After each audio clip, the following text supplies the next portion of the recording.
Hi, this is Chris Flisher, and this is astrology for the week of September 17th, 2012. As our time with Virgo wanes, we may see ourselves seeking balance. With Libra waiting in the wings, we might welcome this as a theme into our lives.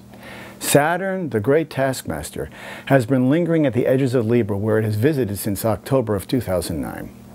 This has been a long and somewhat onerous visit that may have been slow and arduous, but the rewards may come with its arrival into Scorpio in the first week of October. Saturn may be demanding overall, but we are always glad when the dust settles and we can see what we've done our work as a result of it. Accountability is the main theme. Are the politicians being accountable? Have they provided transparency? Are we satisfied with what's been revealed? Perhaps the cure in this case is worse than the disease. What's being hidden? Maybe what is being hidden from view is far worse than the doubts that linger with non-disclosure. That's an interesting take on hidden records, isn't it? Sooner or later, the facts will emerge. How do we make this an issue? How do we elevate this dialogue? Mars and Venus will be aligning in a very tight square that brings masculine and feminine topics to the forefront. As Mars remains in its ruling sign of Scorpio, you can expect its power to dwarf Venus, whose comfort and influence are much more in keeping with water than in its current placement in fire Leo. You know, Venus likes the water better than it does the fire. Yet Venus and Leo may bode well for some politicians, many of whom wear Leo as their sign.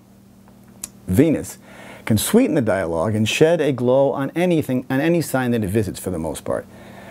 And this timing for this particular alignment is significant in the order of divine process. It's very critical here. Mars uncovers the secrets, while Venus sweetens the fire in Leo.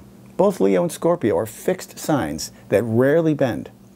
Determined and stubborn, these two signs host Mars and Venus, two very powerful planets that embody the personality of the sexes. This is no small irony as we move forward towards a more maternal approach to healing. Speaking of which, the new moon in Libra brings topics of fairness to the table. Very critical. True astrology always comes from the accuracy of the birth chart. You know, when we know the birth date, the birthplace, the birth time, you've got an operator's manual for life that'll always be accurate. It's critical. I have perfect strangers calling me from around the globe. All I work with is those 3 points, and I can nail their personality and where they're going with incredible precision. Astrology is about a theme. I'm not going to tell you what's happening that day, but I'll tell you what's going to be happening in that era and what you can expect going forward. I've been doing this for 40 years. I have a radio show called Turning of the Wheel every Saturday morning, 11 o'clock on Contact Talk Radio. You can get that from my website, www.ChrisFlisher.com or www.turningofthewheel.com. I do readings all the time. I encourage you to get one. It'll be a great gift for anybody who's graduating or getting married, for couples. Contact me at chris@chrisflisher.com, and I will see you all next week.